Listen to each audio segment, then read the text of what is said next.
السلام عليكم ورحمة الله وبركاته. بسم الله الرحمن الرحيم. الحمد لله رب العالمين والصلاة والسلام على رسوله الكريم وبعد. Towards the end of this journey with the themes of the Quran, we'll stop today with a theme that has a lot to do with the methodology that we talked about as our guide towards throughout the themes that we talked about. It is the theme of history in the Quran. There is a lot of history in the Quran, and you can say that the whole Quran could be useful for historical reflection. And there are parts of it that are directly related to history and historical stories, what the Quran calls al-qasas. The word history in Arabic is al-tarikh or al-ta'rikh, and it has to do with dating, the date. Tarikh is the date, so the dates and the centuries and so on. But the Quranic stories that are usually the translation of the word al-qasas is the Quranic history. And al-qasas is to follow something, to follow the events. They are not really stories, but they are history. History in the Quran is a major theme, and it teaches us major lessons.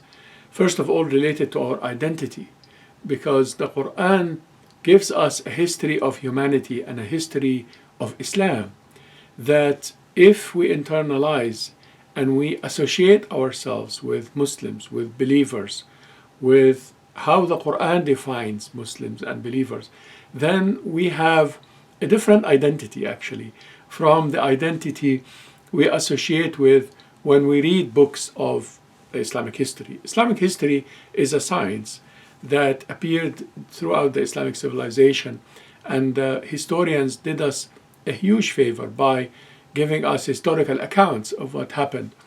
But there is a difference in the history of the Quran, the Islamic history there is, versus the Islamic history that you read in At-Tabari or Ibn Kathir or any of these great scholars that gave us history, Dhahabi and so forth. Now, the first difference in the Quranic theme of history versus the Islamic books of history is the definition of Islam. Islam in the Quran is not just the religion of Muhammad ﷺ, and the Islamic history did not start with the message of Muhammad. It actually started with Adam sallallahu alaihi wasallam. Adam was a prophet of Allah of Islam. And Nuh and Hud and Salih and so forth. So Islam and is the religion from the time of Adam until today. And the history of Islam is the history of faith, of truth from the time of Adam. In fact, before the time of Adam, Allah subhanahu wa ta'ala told us about al-jinn, other beings that He created. And He told us that some of them are Muslim and some of them are not. And therefore Islam is even before that. All the creations that Allah created subhanahu wa ta'ala and gave the choice to believe or disbelieve are part of the history of Islam in that sense. And therefore it is part of the history of Islam to study the history of Christianity, but from an Islamic point of view. And it is part of the history of Islam to study the history of Judaism, but from an Islamic point of view, from the point of view of Musa, as we understand Musa sallallahu alayhi wasallam in the Quran, and so forth. The Islamic history as well, as the Quran is telling us about, is a history of rise and fall of civilizations. But the rise and fall of civilizations, according to the Quran, is not the rise and fall in power or military might or the richness and the gold and the palaces or even civilization in the sense of the material roads and bridges and so forth. This is not the rise and fall of civilizations according to the historical account of the Quran. The history of the Quran defines the rise and fall of civilizations as the moral rise and fall, the rise and fall in faith. The higher the faith is, the more bright the history is. This is history according to the Quran.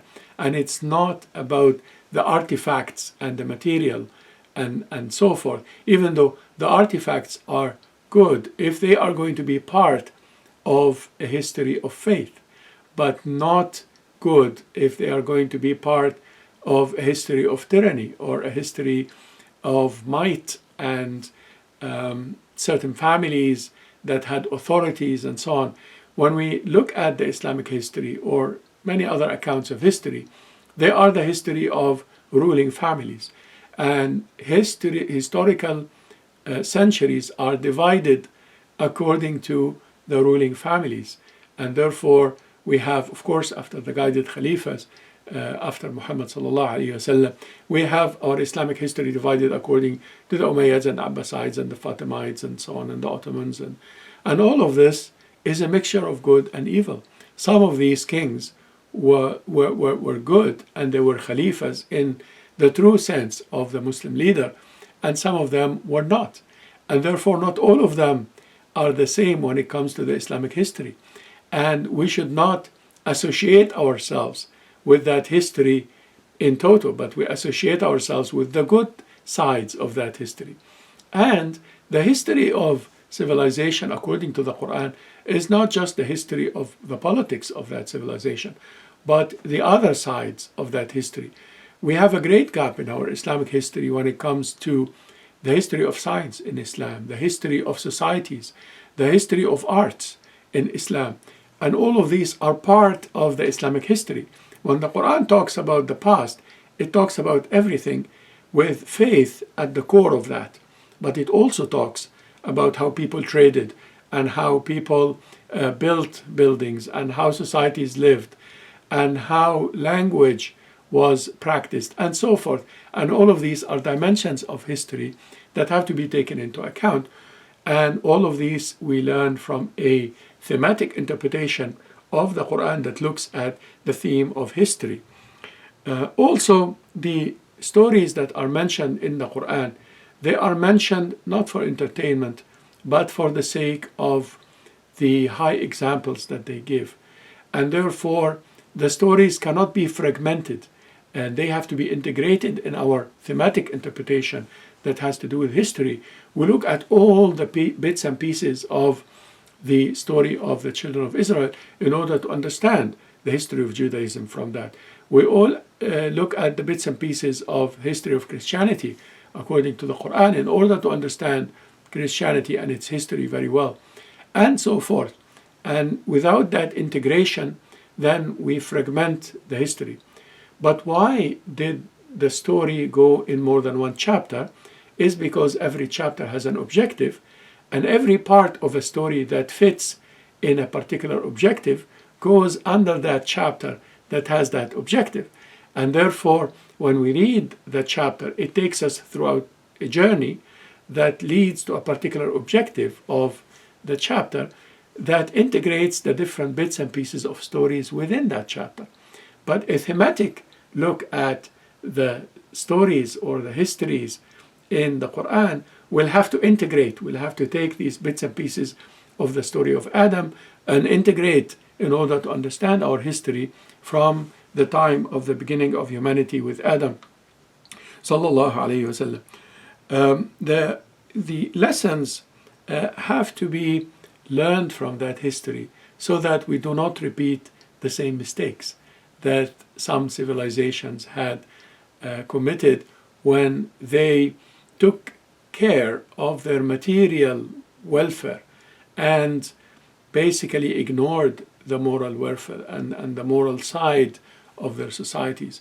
And that's when civilization starts to fall. And that's how civilizations fell according to the Quran. And they rose when they were faithful to their morals and faithful to Allah subhanahu wa ta'ala to start with, and built their civilization based on that. And that lesson of history is very important for the sake, as I'm saying, of our identity and how we define rise and fall. People who tried to change the course of history in order to bring back the principles of Islam, and therefore sometimes put their lives in danger and sometimes even gave their own life for the sake of trying to change the course of history from going down to trying to go up according to the Islamic criterion. Our heroes and our historical heroes. Sometimes when we read in the Islamic history, the heroes are defined according to other criteria, other than the definition of the Quran for heroes who might lose their lives, but they support the truth. This is how the prophets died for the sake of Allah, and this is how some of the great people in our history had given their lives for the sake of the truth. And this is how great people in our Islamic history had also given their lives for the sake of the truth. And following the example of the grandson of the Prophet ﷺ, Al-Hussein, of the other Khulafa, Abu Bakr and Umar and Uthman and Ali, who gave their lives really in defense of the truth that they stood for, of Umar ibn Abdul Aziz and so forth. Most of them actually lost their lives by assassination because they stood for the values of Islam and the principles of Islam. And that is how history is made according to the Quran.